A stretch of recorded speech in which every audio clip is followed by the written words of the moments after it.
Hi guys, thank you for joining me. Now today I thought I'd do something a little bit different. I do pad videos, but I don't always explain about what I'm playing on the pad because I prefer to do it in drum lessons. I prefer you guys to come and see me face to face, or maybe have an online lesson or mentoring session or something. So if that's something you'd be interested in, then please drop me a line and we can get something sorted out for you. But phrasing, what is phrasing? Phrasing is so important. It's putting ideas, rudiments, stickings together to develop our repertoire. And then we can add accents and phrasings on the drums and voicings and move it around. And all of a sudden, one phrase which sounded just one way on the snare or on a tom or something, you add other elements like linear elements and things like that, and accenting and different dynamics. Then all of a sudden that one rudiment becomes something else. And that's what fascinates me, because all the drummers all around the world, we've got the same sort of 27, 28 or 29 rudiments. I think there's more these days. But it's how we put them together and how we phrase them on the drums that matters. So this was spinning around my head for the last few days since I got back from the UK drum show. So I'm just going to show you the stickings, break them down. I haven't got a kit, so it's all going to be on the pad. So what was the first one? The first one was a 6-stroke roll.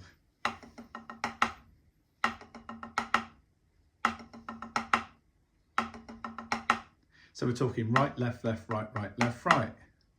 Right, left, left, right, right, left, right. You can see I'm accenting the first and the last two strokes. And obviously the accented note needs to come higher off the pad, otherwise it will just sound like a normal regular note.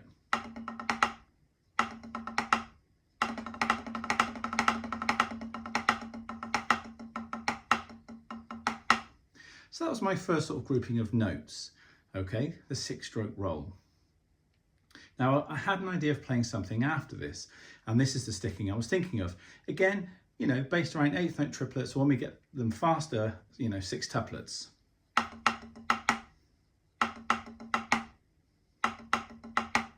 Now we know that'll work well with a 6-stroke roll because they're all triplets.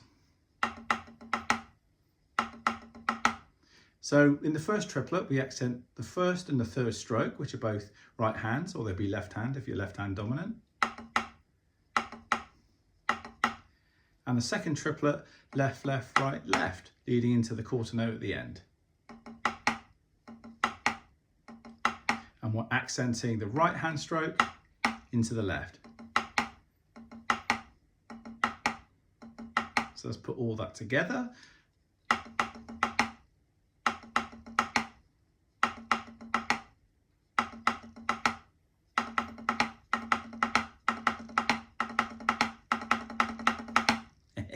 Little extra bit tagged on there just for a bit of fun, which is how I'll develop phrases and take them further. You know, sometimes it's hard to do that.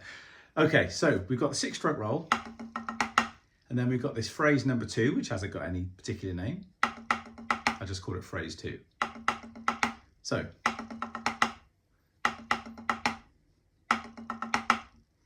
at the moment we've got like a rest in between. If you're thinking 1, 2, 3, 4, 1, 2, 3, 4, 1, 2, 3, 4, 1, 2, 3, 4, 1, 2, 3, 4, 1, 2, 3, 4. Now that's good. Quite funky.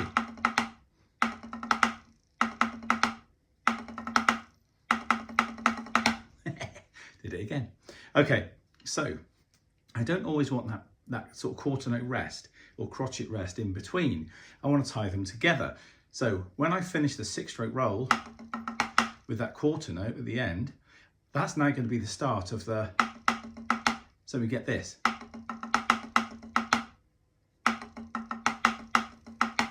So we get those 6 notes, and instead of playing that 7th note, which is, as I say, a quarter note or crotchet, we're going straight into starting phrase 2. Now I know what some of you are thinking. It's not in 4/4 anymore. 1, 2, 3, 4, 5, 6. 1, 2, 3, 4, 5, 6. 1, 2, 3, 4, 5, 6. 1, 2, 3, 4, 5, 6. 1, 2, 3, 4, 5, 6. Hard to count that fast. Which is true, but that's okay. We're developing the phrase. That's all right. So a little thing I like to do is I like to get a phrase like the second one.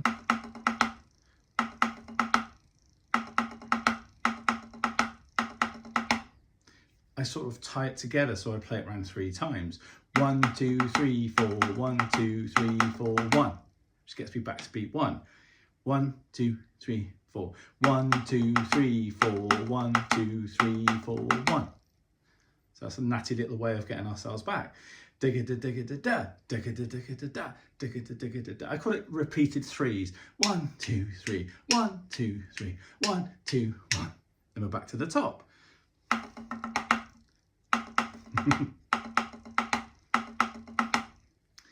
Nice. So then I think, okay, I know how to control that now. I can tame that without thinking of it in 6 all the time. So then I start to think, well, I want to combine the 2 ideas together. So we got,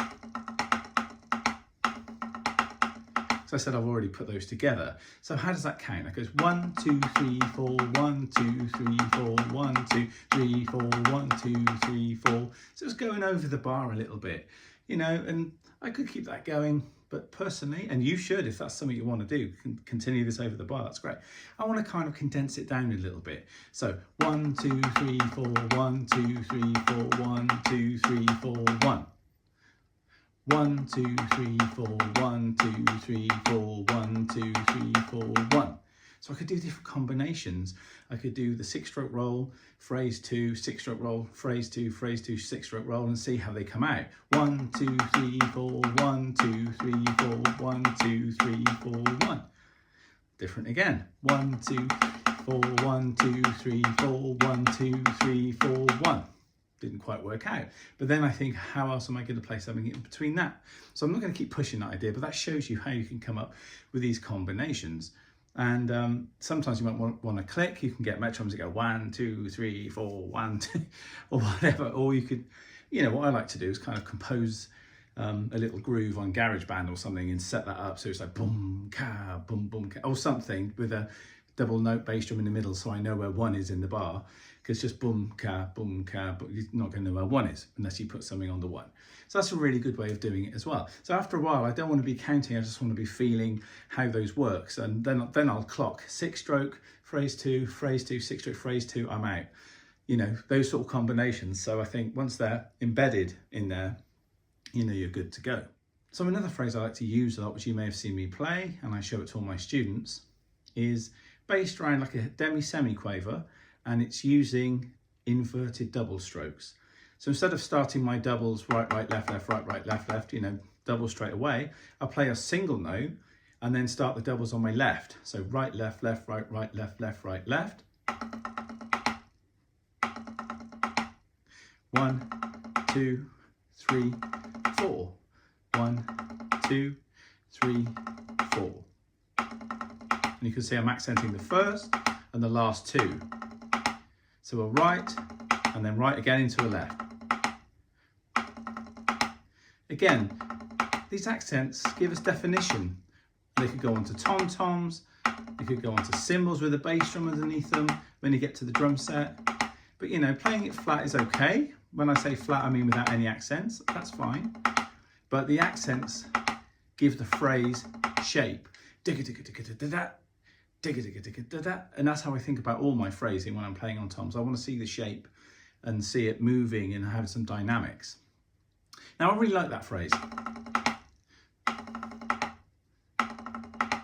Now I was talking about the repeated threes a minute ago. I like to do a similar thing with this.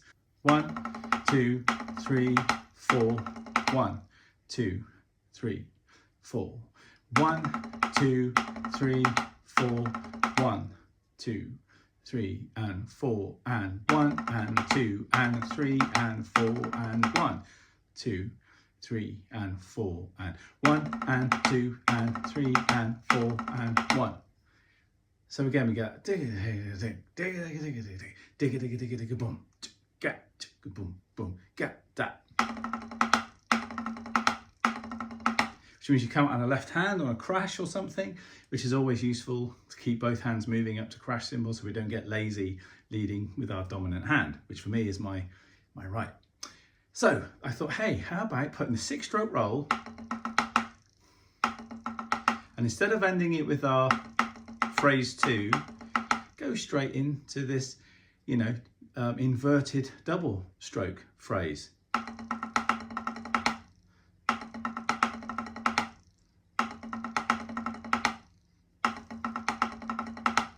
One, 2, 3, 4.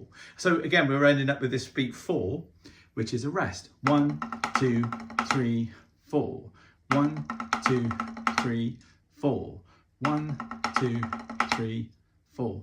1, 2, 3, 4. And 1, 2, 3, 4. And then we could put anything we like at the back end of that. So 1, 2, 3, 4. 1, 2, 3, 4. 1, 2, 3, 4. Now that's what I ended up doing. It's just like a 6-stroke roll, but played in repeated 3s. And not played as 8th note triplets. Okay, so this last phrase is based on a 6-stroke roll again. Right, left, left, right, right, left. But I'm playing it as like a demi-semi.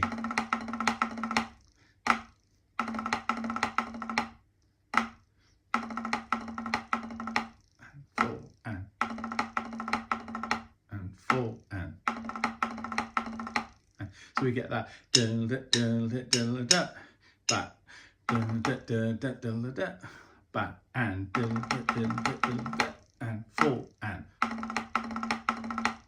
4 and.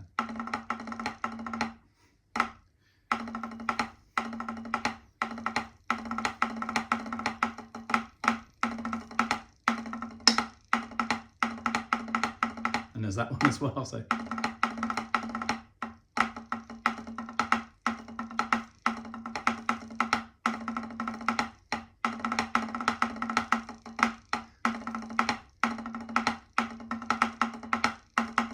I'm putting them all together.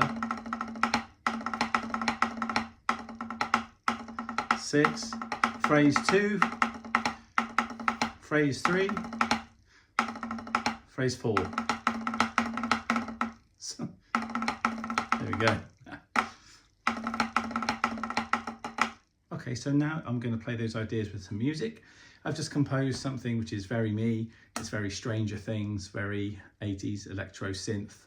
It's got some drum machine stuff in there, so the pulse is there. I think it's at 95 BPM, and I'm just going to play the track and run through some of the ideas and see what combinations I can come up with.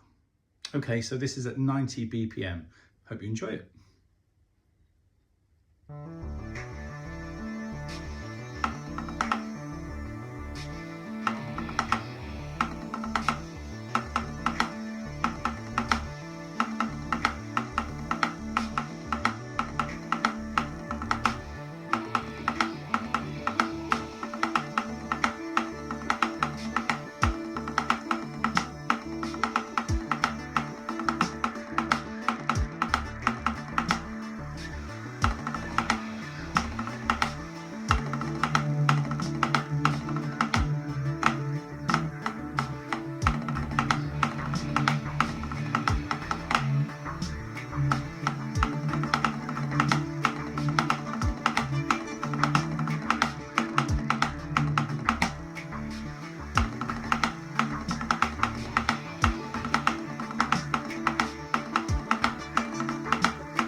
There you go. So I just stopped that right there.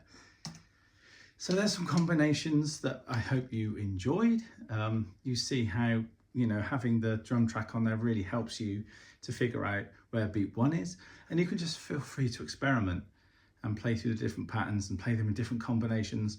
Watch and listen back, you know, because you should sort of film or record your practice sessions anyway, so you can look back and see what was really positive and, you know, the things you need to work on. So I hope that was useful for you, and I look forward to catching up with you on the next video. So if you have any questions, please leave them down in the comments below, or you can email me as well, because that'll be in the description as well. And as I say, thanks so much for joining me, and like, share, subscribe, all the usual stuff, and I shall see you next time.